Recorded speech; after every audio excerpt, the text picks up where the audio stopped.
Hello and welcome.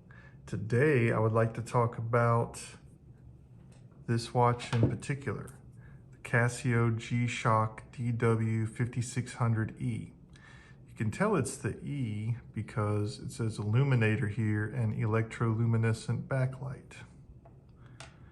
Whereas these two just say water resistant 200 meters.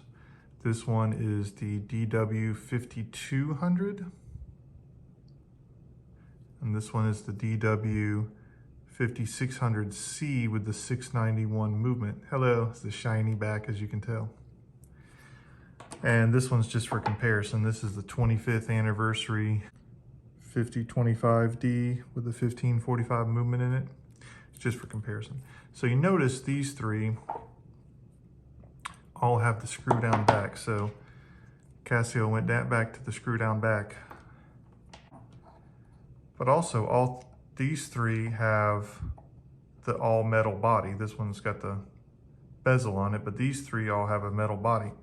So the 5600E does not have a metal body. It's got a plastic body, but otherwise it looks pretty much identical to the older variants.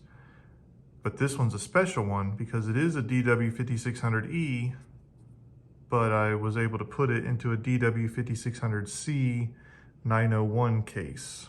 And I did this about a decade ago. And also, as you can see, I made it a negative display. So it should look like this. Made it a negative display. Now, that can be for a future video of how I did that. I used some LCD film and I just removed the film off of the actual watch module inside. I just took it off and then I took the film, and even when this is blank, you hold the film up to it, you can still see the time, and you just rotate it to what you want, cut it out, stick it on there. So I'm going to show you that this is a DW-5600C case. I'm going to take this bezel off so you can see. So I've removed the screws, and now I'm going to carefully remove this bezel. So as you can see, this is a DW-5600 901 case, but I was able to put the DW-5600E movement in there. And then also, this is the original crystal.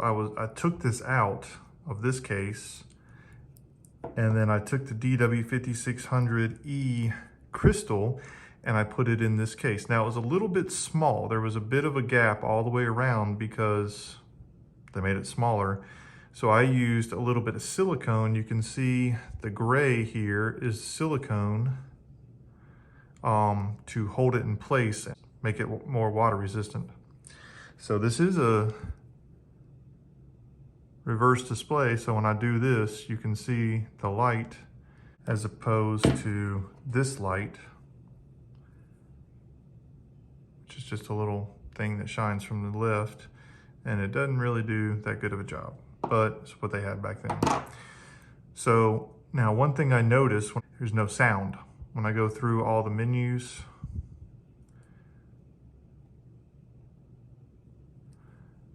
and start it, stop it, start, stop, reset. There's no sound. Like on this one.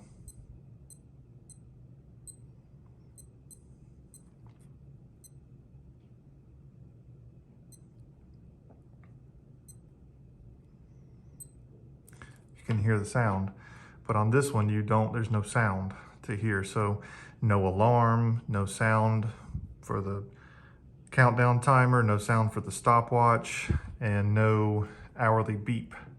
That could be good or bad depending on your view. So when I took the old movement out of here and then I put the new one in, I noticed there was a little bit of a gap. Like it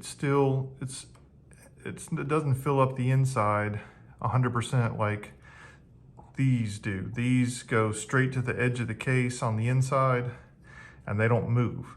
This one, it seemed to move ever so slightly. I put a little bit of filler, just a piece of paper that I folded in half, just a tiny bit, to keep the movement pushed forward so that whenever I hit the light button, it would light up. I just wanted to show you about this mod that I made. So it's a DW-5600E movement inside of a DW-5600C 901 case. Thank you for watching.